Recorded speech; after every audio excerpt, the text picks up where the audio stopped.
ನಮಸ್ಕಾರ. ಕರ್ನಾಟಕದ ಚಿಕ್ಕಮಗಳೂರು ಜಿಲ್ಲೆಯ ಕಡೂರು ತಾಲೂಕಿನ ಮಲೆನಾಡಿನ ಹೃದಯ ಭಾಗದಲ್ಲಿ ಅಡಗಿರುವ ಸಖರಾಯಪಟ್ಟಣ ಎಂಬ ಪುರಾತನ ನಗರದ ಇತಿಹಾಸವನ್ನ ತೆರೆದಿಡುತ್ತಿದ್ದೇವೆ. ಇದು ಕೇವಲ ಒಂದು ಪಟ್ಟಣವಲ್ಲ, ಬದಲಿಗೆ ಹಲವಾರು ರಾಜಮನೆತನಗಳ ಆಳ್ವಿಕೆಗೆ ಸಾಕ್ಷಿಯಾದ ಒಂದು ಜೀವಂತ ಇತಿಹಾಸ.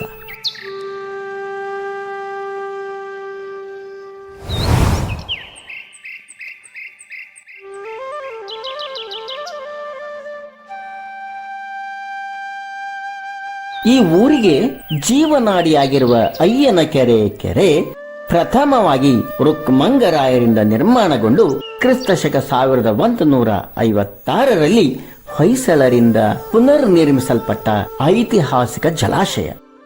ಆದರೆ ಈ ಕೆರೆಗೆ ಒಂದು ಮಹಾತ್ಯಾಗದ ಕಥೆ ಇದೆ. ಅತಿಯಾದ ಮಳೆಯಿಂದ ಕೆರೆ ತುಂಬಿ ಏರಿ ಒಡೆಯುವ ಭೀತಿಯಲ್ಲಿದ್ದಾಗ ಗಂಗೆಯ ಅಶರೀರವಾಣಿ ಕೇಳಿಸುತ್ತದೆ. ಆಗ ಊರ ಹಿತಕ್ಕಾಗಿ ಹೆಗ್ಗಡೆಯವರ ಆದೇಶದಂತೆ ಚಿನ್ನಬಿಲ್ಲ ಮತ್ತು ಹೊನ್ನಬಿಲ್ಲ ಎಂಬ ಇಬ್ಬರು ನೀರಗಂಟೆ ಯುವಕರು ಕೆರೆಗೆ ಹಾರವಾಗಿ ಊರನ್ನು ರಕ್ಷಿಸಿದರು. ಈ ಮಹಾತ್ಯಾಗದ ವೀರಮೂರ್ತಿಗಳು ಇಂದಿಗೂ ಸಖರಾಯಪಟ್ಟಣದ ಹೆಬ್ಬಾಗಿಲಿನಲ್ಲಿ ಪ್ರತಿಷ್ಠಾಪಿತರಾಗಿದ್ದಾರೆ.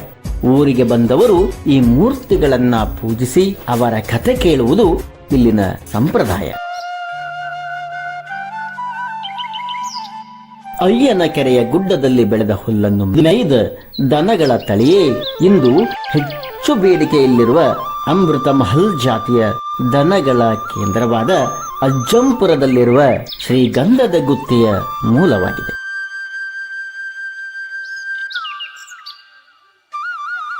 ಈ ಪಟ್ಟಣದ ಮೇಲೆ ಮೊದಲು ರುಕ್ಮಲಯನ ಪ್ರಭಾವವಿದ್ದರೂ ಅನಂತರ ಹೊಯ್ಸಳ ಸಾಮ್ರಾಜ್ಯದ ಆಳ್ವಿಕೆ ತೆರವಾಯಿತು. ಕ್ರಿಸ್ತಶಕ 1173ರಿಂದ 1220ರವರೆಗೆ ಆಳಿದ ಎರಡನೆಯ ಬಲ್ಲಾಳನ ಆಳ್ವಿಕೆಗೆ ಸಖರಾಯಪಟ್ಟಣವು ಒಳಪಟ್ಟಿತ್ತು.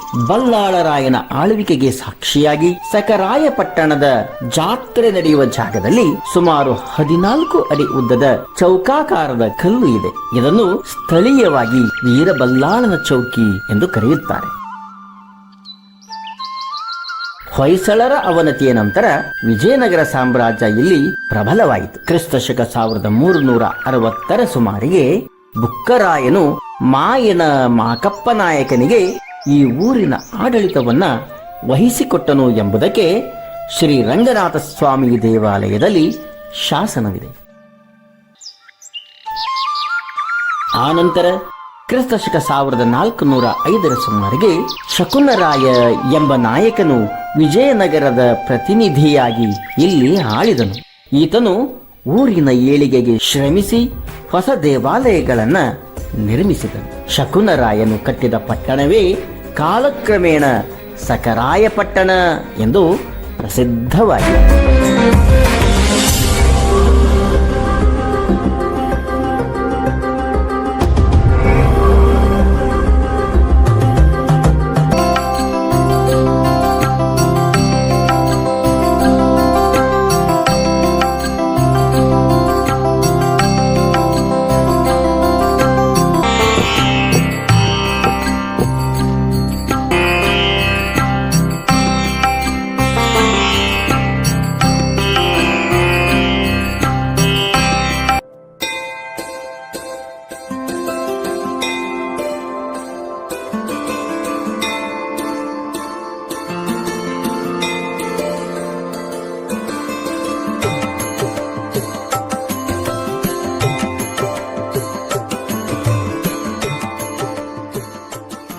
ಸಖರಾಯಪಟ್ಟಣದ ಸಾಂಸ್ಕೃತಿಕ ಕೇಂದ್ರವೆಂದರೆ ಶ್ರೀ ಶಕುನ ರಂಗನಾಥ ಸ್ವಾಮಿ ದೇವಾಲಯ.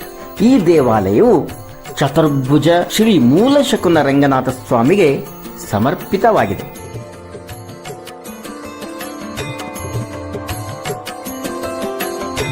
ಕ್ರಿಸ್ತಶಕ 1391ರಲ್ಲಿ ಶಕುನರಾಯನಿಗೆ ಕನಸಿನಲ್ಲಿ ಆದ ಆಜ್ಞೆಯಂತೆ ಶಕುನಗಿರಿಯಿಂದ ಶ್ರೀ ರಂಗನಾಥ ಸ್ವಾಮಿಯ ವಿಗ್ರಹವನ್ನ ಇಲ್ಲಿಗೆ ತಂದು ಪ್ರತಿಷ್ಠಾಪಿಸಲಾಯಿತು. ಸ್ವಾಮಿಯು ರಾಜನ ಮನೆದೇವರಾದ.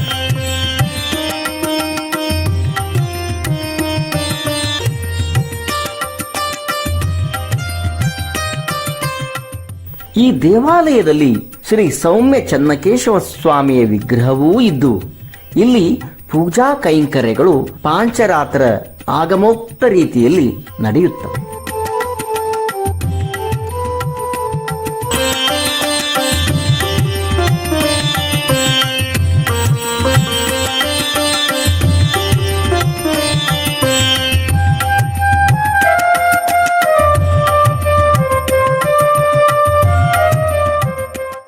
ಇಂದು ಸಕರಾಯಪಟ್ಟಣವು ಹೋಬಳಿ ಕೇಂದ್ರವಾಗಿದ್ದು ಉತ್ತಮ ಸೌಲಭ್ಯಗಳನ್ನು ಹೊಂದಿದೆ.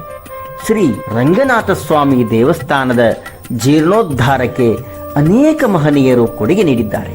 ರಾಜಗೋಪುರ, ವಿಮಾನ ಗೋಪುರ ಮತ್ತು ಕಲ್ಯಾಣ ಮಂಟಪಗಳ ನಿರ್ಮಾಣ ಕಾರ್ಯ ಪ್ರಗತಿಯಲ್ಲಿದೆ.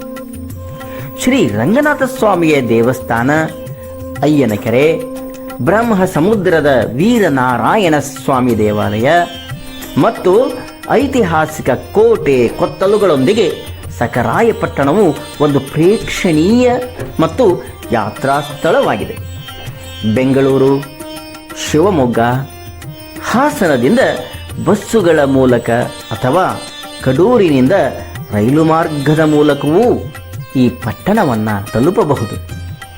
ಸಕರಾಯಪಟ್ಟಣ ನಮ್ಮ ನಾಡಿನ ಭವ್ಯ ಇತಿಹಾಸ ಮತ್ತು ಸಂಸ್ಕೃತಿಯ ಸಾರವನ್ನು ಹೇಳುವ ಈ ಸುಂದರ ಊರನ್ನು ನೀವು ಭೇಟಿ ಮಾಡಿ ಈ ಪ್ರಾಚೀನ ಕಥೆಗಳ ಒಂದು ಭಾಗವಾಗಿ.